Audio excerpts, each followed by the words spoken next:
제가 처음에 여러분들과 인사를 나눈 것처럼 새해 인사, 각 나라마다 인사를 보면은 전통적인 인사말들이 있긴 합니다만은 대체적으로 여러분들이 아까 해보시니까 공통된 뭐 하나를 좀 느끼지 않으세요? 이 내용들을 보면은 사실 복에 대한 것, 상대방의 어떤 기쁨, 행복한 삶을 누리게 하고자 하는 그런 마음들을 그렇게 인사말로 표현하고 있다라는 겁니다. 그러니까 나라와 민족은 달라도 사람들 마음속에 복에 대한 그런 간절함들이 사실 다 있다라는 것을 우리는 좀 알게 되죠. 근데 사실 복이라는 것은 성경에도 자주 등장하는 중요한 주제 중 하나이기도 합니다. 특히 복과 관련해서 어떤 것들이 성경에서 많이 강조되고 있냐면 특별히 하나님은 우리에게 복 주시기를 원하시는 분이시다. 이것을 성경에서 계속해서 우리에게 말씀하고 있습니다. 민수기 6장 24절 말씀을 한번 보겠습니다. 여기에 보면은 여호와는 네게 복을 주시고 너를 지키시기를 원한다. 누가 원하신다고요? 여호와 하나님께서 원하신다라는 겁니다. 하나님께서는 저와 여러분들에게 이런 복을 주시기를 너무나 원하신다라고 말씀하고 있습니다. 지금 이 민수기의 말씀은 하나님께서 온 이스라엘 민족들이 내 마음을 좀 알았으면 좋겠다 하는 마음에서 당시의 리더인 모세를 통하여서 온 민족 백성들에게 이 이야기를 좀 전해라 하시면서 주신 말씀이에요. 야, 나는 너희들에게 복을 주기를 원하는 하나님이야. 이거를 알려주기를 그렇게 원하신 겁니다. 우리가 설교에서 복 이야기를 하면은 간혹 이건 너무 기복주의 아닙니까? 기복신앙 아닙니까? 라고 좀 불편해하는 분들도 계시는데 사실 성경을 보면은 한결같이 우리에게 이 복을 주시길 원하시는 하나님의 그 마음을 우리에게 소개하고 있다라는 점을 꼭 기억하시면 좋겠습니다. 여러분, 하나님께서 인간을 창조하신 이후에 가장 처음으로 주신 명령이 뭔지 혹시 기억하십니까? 생육하고 번성하라. 그렇죠. 생육하고 번성하라. 이 명령을 처음에 주셨어요. 그럼 한 가지 중요한 질문을 드리겠습니다. 하나님께서 인간을 창조하시고 우리에게 이런 저런 명령을 먼저 하셨을까요? 아니면 복을 주신다는 말씀을 먼저 하셨을까요? 정답을 공개하겠습니다. 창세기 1장 28절 말씀 한번 보여주시면 좋겠습니다. 창세기 1장 28절 같이 읽습니다. 시작. 하나님이 그들에게 복을 주시며 하나님이 그들에게 이르시되 생육하고 번성하여 땅에 충만하라. 땅을 정복하라. 바다의 물고기와 하늘의 새와 땅에 움직이는 모든 생물을 다스리라 하시니라. 아멘. 여러분 발견하셨습니까? 하나님께서 우리 인간을 창조하시고 명령을 하시기 이전에 무엇을 먼저 우리에게 허락하시냐면 복을 허락하십니다. 그러니까 너희들 이렇게 저렇게 살아 라고 명령하시기 전에 이 복을 통하여서 우리가 이 모든 명령을 수행할 수 있도록 갖추게 하신 이후에 우리들에게 그런 명령을 주시고 계신다라는 것. 그리고 그 명령조차도 사실은 다 우리의 복이잖아요. 생육하고 번성하고 충만하고 그리고 다스리는 것. 이거 얼마나 우리에게 주신 특권입니까? 그러니까 명령도 우리에게 주신 특권일 뿐 아니라 이 명령 이전에 우리에게 하나님께서 모든 복을 주셨다라는 것을 성경은 우리에게 말씀하고 있습니다. 따라서 2026년 한 해 우리 더블레싱교회 모든 성도님들이 이러한 하나님의 마음을 좀 깨닫고 또 이 하나님께서 우리를 위해서 예비하신 이 모든 복들을 누릴 수 있는 그런 은혜가 있게 되기를 주님의 이름으로 축원드립니다. 그래서 올해 표처럼 하늘의 복으로 세상을 섬기는 우리 온 성도님들 되시기를 바랍니다. 자, 이 표 주제가 사실 기반이 되는 말씀이 우리 봉독에서 우리가 함께 읽은 것처럼 신명기 28장 12절의 내용을 기반으로 해서 이 표를 정했는데요. 오늘 어떤 내용이 이 내용 속에서 담겨져 있는지를 좀 구체적으로 저희들이 살펴보도록 하겠습니다. 우리가 본문은 11절부터 14절로 정했지만 사실 1절부터 전체가 포함이 되고 있습니다. 자, 먼저 우리 본문을 들어가기 전에 오늘 본문이 신명기에 대한 내용이잖아요. 자, 신명기는 어떤 내용을 담고 있습니까?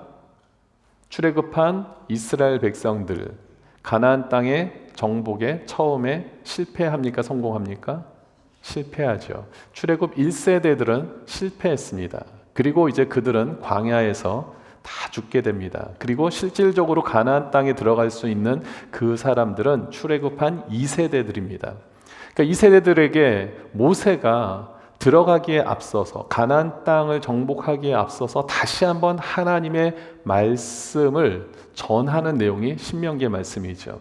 간혹 어떤 성도님들이 신명기의 신자를 새로운 신자로 생각하시는 분들이 계세요. 그래서 출애굽 2세대들에게는 이전의 세대들에게 주지 않았던 새로운 명령을 주셨나 보다 이렇게 이해하시는 분들이 계시는데 그것은 아니고 이 신자는 거듭할 신입니다. 그러니까 다시 거듭하다.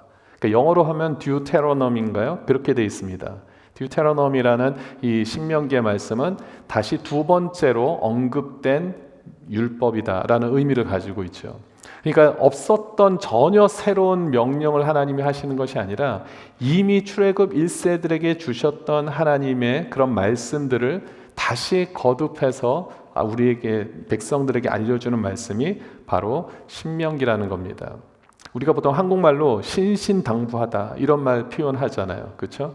그 신자가 바로 거듭할 신입니다. 계속해서 당부하고 그 얘기는 뭡니까? 그만큼 그 내용이 중요하다. 자, 그 중요한 신명기의 내용 속에서 가장 중요하다고 볼 수 있는 내용이 바로 28장에 나와 있고요. 그리고 그 중에서 가장 핵심의 내용이 12절의 말씀이었던 겁니다.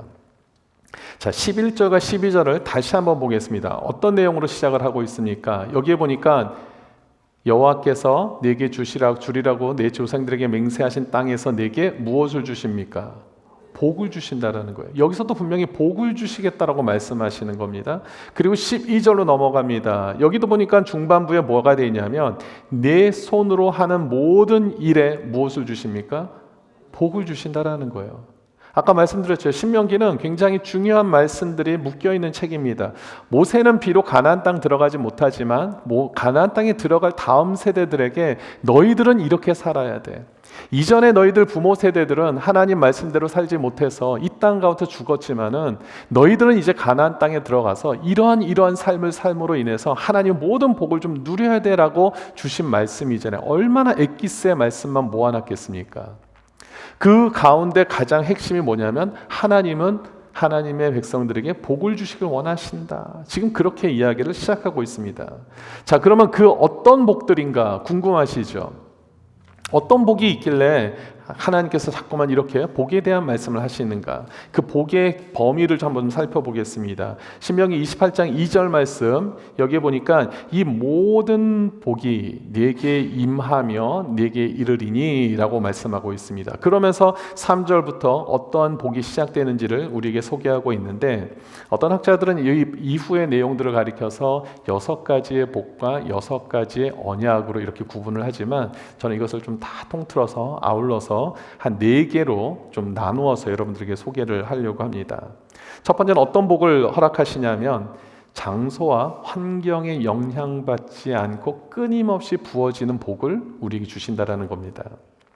자, 3절, 2절 다음에 3절 말씀을 보니까 성읍에서도 복을 받고 어디서도 복을 받습니까? 들에서도 받는다. 그러니까 성 안과 성 밖 어디든지 복을 받는다. 6절로 넘어가서도 한번 보겠습니다. 내가 어떻게 해도 복을 받습니까? 들어와도 복을 받고 또 나가도 복을 받는다. 그러니까 장소와 환경에 전혀 상관없이 하나님은 복을 허락하신다. 그러니까 이 얘기는 뭡니까? 우리로 하여금 복을 쫓아다니는 인생으로 놔두지 않으시고요. 복이 우리를 쫓아오게 만드는 인생으로 주님이 삼으셨다는 겁니다. 할렐루야. 얼마나 기쁩니까? 우리가 복을 얻기 위해서 막 쫓아다니는 인생이 아니라는 겁니다. 막 복을 쫓아다녀서 피곤한 인생으로 만들지 않으시고요. 오히려 복이 우리를 쫓아오도록 하나님께서 우리를 그렇게 인도하신다라는 겁니다. 어디를 가든지 어떤 상황이든지 하나님의 복은 하나님의 손길은 끊임없이 저와 여러분들과 함께 하실 줄 믿습니다. 2026년 여러분들이 어디에 계시든 어떤 상황에 놓여지시든 하나님은 여러분들과 함께 하시고 복 주시는 분이심을 반드시 기억하시기 바랍니다. 시편 기자가 시편 23편 2절에서 이런 말씀을 하죠. 내가 사망의 음침한 골짜기를 다닐지라도 해를 두려워하지 않을 것은 그곳에 누가 계시기 때문에 주께서 나와 함께 하시기 때문에 내가 그걸 믿습니다. 그러니까 하나님은 우리의 장소와 환경에 따라서 복이 있고 없고 이런 삶을 만들지 않으신다라는 겁니다. 어느 곳에 있든 하나님은 저와 여러분들에게 이러한 복을 주시길 원하시는 하나님이시라는 것을 우리에게 누누이 강조하시는 거예요. 그리고 요셉을 보십시오. 형들에 의해서 팔려갑니다. 죽을 뻔하기도 했습니다. 결국은 노예로 팔려갑니다. 그것에서 열심히 일했는데도 불구하고 감옥에 들어갑니다. 여러분, 복이 있는 사람입니까? 이 모습이? 아니죠. 그런데 성경은 한결같이 요셉을 형통했다라고 표현하고 있습니다. 하나님의 복 가운데 늘 다르게 잘 살고 있다라고 얘기를 하고 있습니다. 이것이 어떻게 가능하냐? 하나님이 함께 하시기 때문에. 그리고 결국은 요셉을 하나님께서 때에 그를 높여 세우시게 되시지 않습니까? 그것이 하늘의 복이 끊임없이 이어진다라는 말씀입니다. 두 번째, 하나님께서 우리에게 허락하시는 복은 어떤 복이냐? 결코 하나님의 복은요, 추상적이거나 상징적으로 끝나지 않습니다. 실질적인 삶에서 그 복이 영향을 끼치게 되어 있습니다. 자, 11절 말씀을 다시 한번 보면 여호와께서 내게 주리라고 내 조상들에게 맹세하신 땅에서 내게 복을 주사, 그 다음에 어떻게 됩니까? 같이 읽습니다. 시작. 내 몸의 소생과 가축의 새끼와 토지의 소산을 많게 하시며, 모든 영역에 영향을 끼친다라는 겁니다. 내 자식들에게도 또 내 가축물 가운데서도 하나님께서 실질적으로 그 복을 영향을 끼칠 수 있도록 주신다라고 말씀하고 있습니다. 12절에서도 보면은 때에 따라서 비를 내리시겠다라는 겁니다. 온 우주 만물을, 이 기후의 모든 상황까지도 역사하신다라는 거예요. 시편 121편 6절에 보면 이런 고백이 있습니다. 낮에 해가 너를 상하게 하지 아니하며 밤에 달도 너를 해치지 아니하리로다. 하나님의 복은요, 그냥 추상적이지 않습니다. 상징적으로 끝나지 않습니다. 반드시 우리 삶 가운데 실질적인 영향으로 다가오는 줄 믿습니다. 여러분도 지금까지 그 복을 사실 누리고 살아오신 거예요. 어떤 분들은 세속적인 우리가 현실적인 복을 얘기를 하면 너무 세속적이다라고 그렇게 판단을 해버리는데 절대 그렇지 않습니다. 하나님의 복은 현실에서도 우리에게 영향을 끼칠 뿐 아니라 영적으로도 우리를 건강하고 성숙하게 만드시는 것이 하나님의 복으로 인한 영향력이라는 것입니다. 하나님은 반드시 우리 삶 속에서 반드시 영향을 주시는 복으로 우리와 함께 하시는 줄 믿습니다. 자, 세 번째는 어떤 복이냐? 우리를 향한 이 대적들의 공격과 방해 속에서도 그 복이 임한다라는 겁니다. 신명기 28장 7절 말씀을 볼게요. 여호와께서 너를 대적하기 위해 일어난 적군들을 내 앞에서 패하게 하시리라. 그들이 한 길로 너를 치러 들어왔으나 내 앞에서 7길로 도망하리라. 어렸을 때 우리 목사님들이, 저희 선배 목사님들이 이렇게 축복기도 또 축복 설교를 하시면은 좀 이렇게 종종 등장하는 구절이 여기 있죠. 한 길로 왔다가 7길로 도망간다. 악한 권세 사탄들이 너희를 향하여서 한 길로 들어왔지만 7길로 다 도망하게 될지어다. 그러면 막 아멘 하고 막 이랬던 기억이 납니다. 여러분, 바로 여기에서 나온 말씀이에요. 7길로 도망간다는 건 무슨 얘기입니까? 완전히 산산조각이 났다라는 겁니다. 완전한 패망을 의미합니다.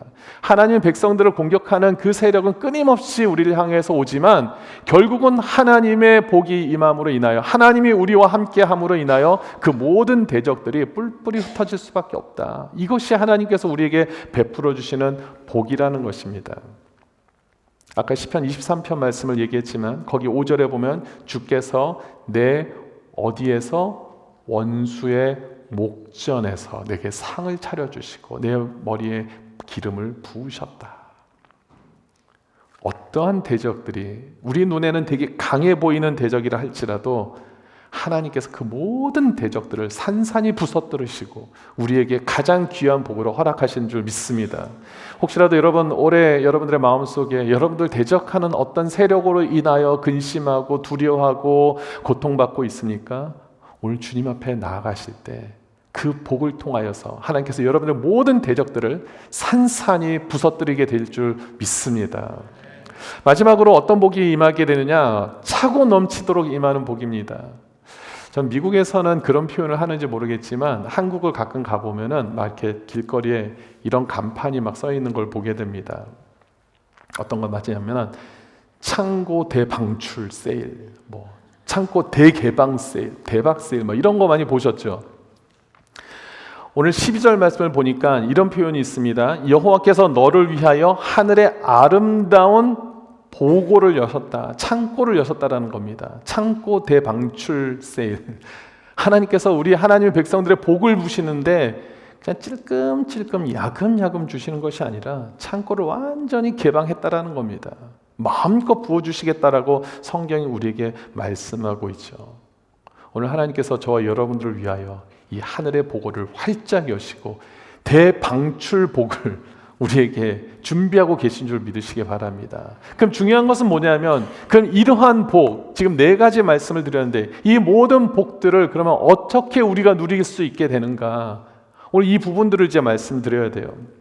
어떤 분들은 오늘 말씀 되게 빨리 끝났네, 4개까지 하고 이제 끝나나 보다 하는데 이제부터가 시작입니다. 제가 이거를 하기 위해서 지금까지 서론이고요. 이제 시작입니다. 이제. 자, 이것을 3가지로 나누고 이것에 대해서 USB, 이 영어 단어로 스펠링으로 시작하는 단어들을 통해서 제가 어떻게 하면 이 창고 대방출되는 복을 우리가 다 누릴 수 있는가 말씀을 좀 나누려고 합니다. 첫 번째는 이겁니다. 첫 번째 알파벳 뭘로 시작하죠? U, Union with God. 하나님과 연합된 삶이 되었을 때 우리는 이 복을 누리게 되는 것입니다. 한번 따라해 보겠습니다. Union with God. 제 영어 발음이 안 좋았습니까? 네. 여러분, 성경은 하나님에 대한 복을 말씀하실 때마다 빠지지 않고 우리에게 무엇을 말씀하시냐면 하나님과 우리의 관계를 말씀하세요. 그리고 복에 대한 말씀을 하시는 겁니다. 한번 보겠습니다. 오늘 본문 바로 직전 28장 9절 말씀을 보면 여호와께서 네게 맹세하신 대로 너를 세워 자기의 무엇으로 만드십니까? 성민, 거룩한 백성. 하나님께서 거룩한 백성으로 만드셨다라는 거예요. 그래서 복을 허락하신다는 것을 우리에게 말씀하고 계십니다. 앞선 27장에서도 보니까 27장 9절에 보니까 모세와 레위 제사장들이 온 이스라엘에게 말하여 이르되 이스라엘아 잠잠하여 들으라. 오늘 내가 내 하나님 여호와의 무엇이 되었으니? 백성이 되었다라는 겁니다. 백성이 되었기 때문에 하나님께서 이런 복들을 주시길 원하신다라는 거예요. 그냥 하나님의 백성이 아닌 자들에게 주시는 복이 아니라 오직 하나님의 거룩한 백성, 하나님께서 선택하신 택함 받은 백성이기 때문에 이 복이 주어진다라고 성경은 분명히 우리에게 말씀하고 있는 것입니다. 그러니 하나님의 복은 이미 시작된 줄 믿으시기 바랍니다. 우리가 애써서 복을 아까도 말씀드렸지만 쫓아다녀야 겨우 얻어먹을 수 있는 복이 아니라 하나님은 이미 하나님과 저를, 여러분들을 하나님의 백성으로 삼아 주신 것으로 인하여서 이미 복은 흘러넘치고 있다는 사실을 반드시 기억하시기 바랍니다. 얼마나 감사한 일입니까? 이미 하나님의 복은 시작되었습니다. 자녀가 됐다는 자체가 복이고 하나님의 백성이 됐다는 것 자체가 복인 줄 믿으시기 바랍니다. 복은 이미 시작되었어요. 그 다음에 S는 무엇입니까? 여기서 좀 더 나아가서 그럼 이렇게 하나님의 관계가 되었지만 그럼에도 불구하고 우리가 하나님의 복을 누릴 수 있는 우리의 구체적인 조금 더 적극적인 그런 삶의 모습은 무엇인가를 우리에게 소개하고 있는데 바로 S는 Submit to the Word. 하나님의 말씀에 순종하는 것. Submit to the Word. 말씀에 순종하라는 겁니다. 13절 말씀을 보겠습니다. 13절 말씀 본문을 보니까 너는 머리가 되고 꼬리가 되지 않게 하시겠다. 우리 이 말씀도 많이 들어보시죠. 목사님들 축복 기도하실 때 머리가 될지언정 꼬리가 되지 않게 하시겠다. 뭐 이런 말씀 드리면은 굉장히 되게 기분이 좋죠. 제가 그때서부터 꼬리곰탕을 잘 안 먹었던 것 같아요. 네. 머리가 될지언정 꼬리가 되지 않게 하겠다. 여러분, 이것은 무슨 말입니까? 어떤 포지션을 말하는 걸까요? 하나님의 복은 어떤 단체에서도 항상 위에만 있어야 된다. 회사를 가면 꼭 사장만 돼야 되고 말단 직원은 되면 안 되고 이런 말입니까? 그런 것이 분명히 아니겠죠. 그러면 무엇입니까? 성경에서 머리라고 강조가 될 때는 주로 이 땅에서도 우리가 충분히 그렇게 이해하고 있지만은 머리라는 것은 사실은 어떤 지도를 이야기를 합니다. 리더십을 이야기할 때 머리라는 표현을 쓰죠. 그러니까 방향성을 분명히 갖고 갈 수 있는 그런 포지션을 이야기를 하고 있습니다. 반대로 꼬리는 어떻게 됩니까? 그냥 쓸려가는 그런 포지션입니다. 그러니까 머리가 된다는 것은 세상에 휩쓸리지 않고 쓸려다니지 않고 세상의 트렌드에 의해서 우리가 영향을 받는 인생이 아니라 우리가 오히려 주도적으로 세상을 이끌어가는 그런 자들로 하나님이 세우시길 원하신다는 것을 우리에게 보여주고 계시는 것입니다. 아멘. 여러분, 세상의 상황의 형편에 따라서 맨날 이리저리 휩쓸리는 인생 되시길 원하십니까? 아니면 그런 상황에서도 오히려 세상을 이끌어가는 자들이 되길 원하십니까? 후자죠. 세상을 이끌어가는 자들이 되길 원하시지 않습니까? 하나님 그렇게 해주시겠다라고 말씀을 하고 계세요. 그 이후의 말씀도 그렇습니다. 위에만 있고 아래에 있지 않게 하시겠다. 이것도 방향성이죠. 방향성. 내가 위를 향하여서 나갈 수 있도록 하시겠다. 하나님만 바라보며 나아갈 수 있도록 하나님이 인도하시기를 원하신다는 것을 우리에게 보여주고 계시는 겁니다. 그렇다면 어떻게 우리는 방향을 잘 정할 수 있을까? 방향의 중요성을 지금 우리에게 얘기를 하고 계시는데 어떻게 우리가 방향을 잘 잡을 수 있습니까? 우리가 보통 열심으로 교회를 섬기는 분들을 보면은요, 많은 그런 얘기를 합니다. 저 사람 굉장히 믿음이 좋은가 보다. 왜냐면 열심이 있으니까. 물론 하나님에 대한 열심이 필요합니다. 로마서 12장 11절에 보니까 부지런하여 게으르지 말고 열심을 품고 주를 섬기라라고 분명히 말씀하고 있습니다. 하지만 우리가 방향이 제대로 되지 않은 상태에서 열심을 부리게 되면 오히려 어떤 결과가 나올 수 있냐면 하나님을 대적하고 교회를 대적할 수 있는 그런 모습으로 변질될 수 있습니다. 로마서 10장 2절과 3절 말씀 같이 한번 읽어보겠습니다. 로마서 10장 2절 3절 연이어서 읽어봅니다. 시작. 우리가 증언하노니 그들이 하나님께 열심히 있으나 올바른 지식을 따른 것이 아니니라. 하나님의 의를 모르고 자기 의를 세우려고 힘써 하나님의 의에 복종하지 아니하였느니라. 아멘. 2절을 보니까 하나님께 뭐가 있습니까? 열심이 있었대요. 그런데 올바른 지식을 따르지 아니하니까 3절로 가서 어떤 결과가 나타나냐면 오히려 그 열심이 힘써서 하나님 의에 복종하지 아니하는 모습으로 바뀐다라는 겁니다.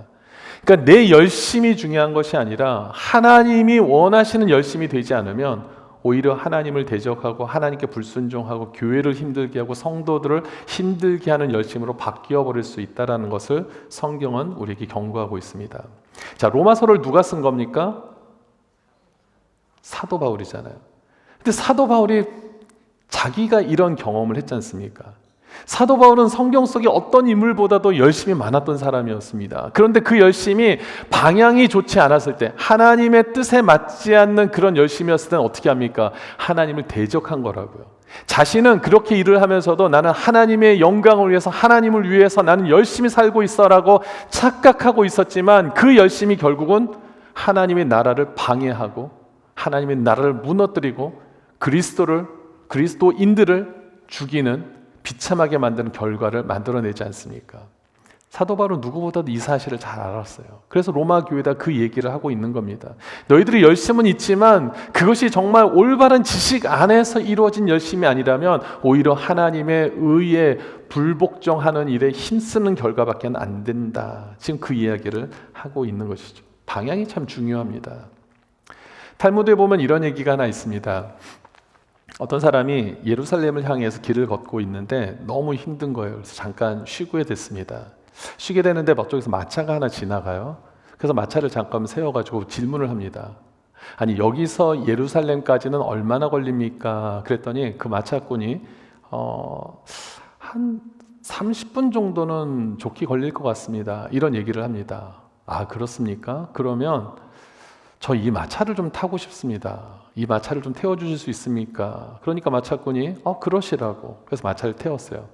그리고 깜빡 이 사람이 잠이 들었습니다. 시간이 한참 지났어요. 자기 생각에는 30분은 좋게 지난 것 같은데 아직도 마차가 가고 있길래 물어보죠. 예루살렘은 언제 도착합니까? 라고 물어보니까 이 마차는 예루살렘으로 가지 않습니다. 여러분, 이 사람이 지금 무슨 질문을 놓쳤습니까? 어디로 이 마차가 가는지에 대한 방향을 묻지 않았잖아요. 예루살렘까지 여기서 얼마나 걸리냐는 질문은 했지만 정작 이 마차가 정말 예루살렘으로 가는 마차인지를 물어보지 않은 거예요. 그러니까 아무 마차나 탔다가 완전히 다른 방향에 머물게 된, 독착하게 된 그런 경우에 대한 이야기를 탈무드에 소개하면서 인생의 방향이 얼마나 중요한지를 우리에게 알려주고 있습니다. 방향이 참 중요합니다. 그럼 방향을 어떻게 해야 제대로 잡을 수 있는가? 14절 말씀에서 우리에게 그걸 소개하고 있습니다. 14절 말씀을 같이 한번 읽어보겠습니다. 시작. 내가 오늘 너희에게 명령하는 그 말씀을 떠나 좌로나 우로나 치우치지 아니하고 다른 신을 따라 섬기지 아니하면 이와 같으니라. 여러분, 우리가 우로나 좌로나 치우치게 될 수 있는 상황, 다른 신을 따라 섬길 수 있는 상황들이 언제 발생한다고요? 말씀을 떠나면 그렇게 된다라는 겁니다. 신앙의 연수가 중요한 게 아니라 신앙의 연수가 많다 하더라도 저 같은 목사라고 할지라도 우리가 말씀을 떠나 살게 되면 그 순간부터는 우리가 좌로나 우로나 치우칠 수밖에 없고 우상 숭배하는 일에 앞장설 수밖에 없는 그런 무지한 삶을 살 수 있다는 것을 성경이 경고하고 있습니다. 그러니까 말씀을 붙잡아야 된다는 거예요. 말씀대로 순종하고 말씀을 붙잡을 때 우리가 이러한 복을 누리게 될 수 있는 줄 믿습니다. 여러분, 예수님께서 제자들을 세상에 보내시면서 이런 말씀을 하세요. 마태복음 10장 16절 말씀을 같이 한번 보시면 이 제자들을 보내면서 야, 내가 너희들을 지금 세상에 보내는데 그러면서 어떤 비유를 하십니까? 양을 어디로? 이리떼 가운데로 보낸 것 같다라고 말씀을 하시는 거예요. 그러면서 무엇을 제안하십니까? 뱀같이 지혜롭고 비둘기같이 순결하라. 자, 그럼 우리가 뱀같이 지혜롭고 비둘기같이 순결하려면 어떻게 해야 되는가? 자, 시편 119편 105절의 말씀을 보면은 주의 말씀은 내 발의 등이요 내 길의 빛이니이다. 내 삶의 모든 답이 다 어디에 있다고요? 말씀이 있다라는 겁니다. 내 모든 삶의 지식과 내 삶의 모든 지혜와 내 삶의 모든 삶의 노하우들이 다 어디에 있냐면 말씀이 있다라는 겁니다. 그러니까 말씀을 붙잡으면 우리가 뱀같이 지혜로울 수 있게 되고 지혜로울 수 있으면 그런 세상 속에서도 우리가 승리할 수 있게 되는 줄 믿습니다. 그러면 어떻게 하면 우리가 또 순결할 수 있습니까? 시편 12편 6절 말씀을 보니까 자, 여호와의 말씀은 순결하다는 겁니다. 그래서 흙도가니에 7번 단련한 은 같다라는 겁니다. 그러니까 말씀을 붙잡으면 우리는 당연히 순결한 삶을 살 수 있게 되는 것입니다. 우리가 방향이 흔들리지 않을 수 있는 유일한 방법은 우리가 말씀 위에 굳게 서서 말씀대로 순종하며 살면 Submit to the Word가 되면 그 삶이 되면 우리는 반드시 하나님이 원하시는 길을 끝까지 걸어가며 하나님의 복을 누리게 되는 줄 믿습니다. 마지막입니다. US 그다음 뭐죠? B. 이런 거 쉬운 거는 한번 따라해 주십시오. US 다음에 뭡니까? B입니다. 자, blessing others. 충분히 이해가 되시죠? 다음 삶이 어떤 삶이 되어야 되는지.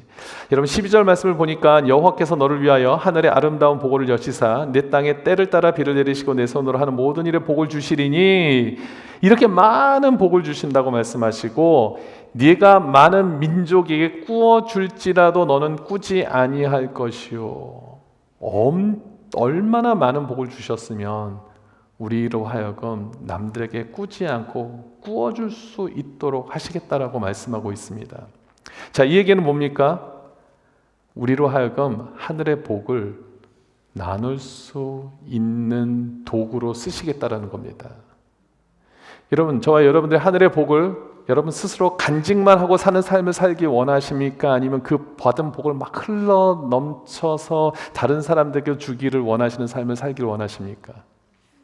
주기를 원하시죠. 나만 혼자 간직하는 것이 아니라.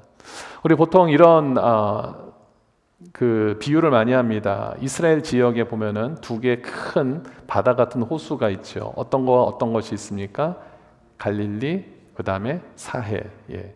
두 개 다 큰 규모의 그런 면적을 차지하고 있는데 사해는 말 그대로 죽은 바다입니다. 거긴 생물이 살 수 없어요. 가보신 분들은 아시겠지만 그 지역에는 생물이 살 수 없습니다. 거기 사해 바다에 눈을 뜨고 들어갔다가는 어떻게 됩니까? 완전히 눈이 쓰라려서 뭐 고통 가운데 있습니다. 예, 저도 한번 이렇게 진짜 그렇게 될까 하고 했다가 제가 미리 알려드리지만 하지 마십시오. 사회바다에 가시면 거의 죽습니다. 예, 저는 죽었다 살아나는 기적을 그때 한번 경험했습니다. 그런데 살 수가 없어요. 사해바다는 막혀 있습니다. 그 모든 바다원 물이 막혀 있기 때문에 죽은 바다가 됐다, 이렇게 표현을 하고, 갈릴리는 어떻습니까? 헐몬산에서부터 내려오는 그런 많은 강수량과 눈이 녹은 물들이 갈릴리를 거쳐서, 그리고 어디를 통해서? 요단강을 통해서 흘러내려가게 하죠. 그래서 갈릴리 주위는 굉장히 아주 여러 가지 면에서 비옥한 땅이 조성이 될 수 있다, 이렇게 표현을 하는데, 이게 굉장히 큰 중요한 의미가 있다고 생각합니다. 하나님의 복은 우리가 갖고 있을수록 커지는 것이 아니라 나눠줄수록, 베풀수록 그 복은 더 새로워지고 더 크게 우리에게 찾아오게 되는 줄 믿습니다. 이게 하늘의 신령한 비밀이죠. 하늘의 정말 비밀한 그런 복을 받는 그 방법이라는 것입니다. 저 어렸을 때 이런 노래, 복음성가 있었거든요. 그 사랑은 참으로 버리는 거라는 제목의 노래인데, 그러면서 이런 그 표현이 있습니다. 이상하다 동전 한 입 움켜 잡으면 없어지고, 쓰고 빌려주면 풍성해져 땅 위에 가득하네. 오, 이런 곡 있어요. 아세요? 이거 안 되신 분들은 우리 다음 주에 교육부에 가서 좀 이거 하나 배워갖고 오십시오. 네. 이거 너무나 여기 어렸을 때 불렀던 곡, 그냥 해봤던 곡이라서 전혀 이 가사를 음미하지 못했는데, 지금 와서 생각해 보니까 이런 거예요. 우리가 움켜잡으면 오히려 많아질 것 같은데 없어지는 거고, 오히려 우리가 막 나눠주고 우리에 있는 것들을 퍼주면 그걸 누가 채우신다고요? 하나님이 채우신다라는 거예요. 그러니까 하나님께서 우리에게 복을 주시는 데에는 우리로 하여금 그 복을 나누기를 원하시는 그 하나님의 마음이 함께 포함됐다라는 것입니다. 그러니 여러분 받은 복을 계속 그냥 가지고만 계시겠습니까? 이걸 나누시는 일에 앞장서시겠습니까? 지금 대답 안 하신 분들은 예배 후에 다시 남으실래요? 제가 다시 설교를 할까요? 제 설교가 부족했습니까? 너무나 분명하잖아요. 하나님께서 우리에게 주시는 그런 복은요, 우리로 하여금 간직하기 하기 위해서 주시는 것이 아니라 저의 여러분들을 선택하셔서 그 복을 나누게 하시는 거예요. 그것이 물질이든 재능이든 시간이든 건강이든 여러분들이 할 수 있는 것들을 여러분 혼자만 누리고 즐기고 기뻐할 것이 아니라 나누라는 겁니다. 오늘 그런 의미에서 미셸 자매님, 바이올린 연주를, 그 받은 재능을 어떻게 하실래요? 기도해 보시기 바랍니다.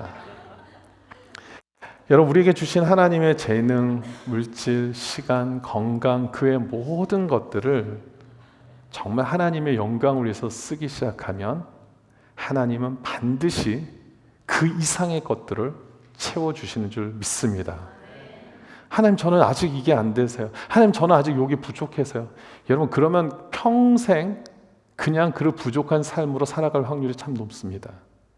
그런데 내가 부족하고 연약하지만 그것을 통해서 하나님의 나라를 위하여 제가 헌신하겠습니다, 제가 주님께 드리겠습니다, 다른 사람을 위해 섬기겠습니다 하는 순간 하나님은 더 채워주시는 것, 차고 넘치도록 채워주시는 줄 믿습니다. 하늘의 보고를 활짝 여셔서 그 가운데 우리에게 베푸실 만한 하나님의 놀라운 은혜와 축복을 쏟아 부어주시는 줄 믿습니다. 차고 넘치도록 부어주시는 줄 믿습니다. 이것이 저와 성도님들이 오늘 기억해야 되는 가장 중요한 핵심입니다. 하나님은 복이 없어서 우리에게 못 주시는 분이 아니시라는 거죠. 이미 저와 여러분들에게는 이미 모든 복을 주실 준비가 되어 있는 거예요. 레디가 되 계신 거예요. 근데 이걸 누가 누릴 수 있느냐?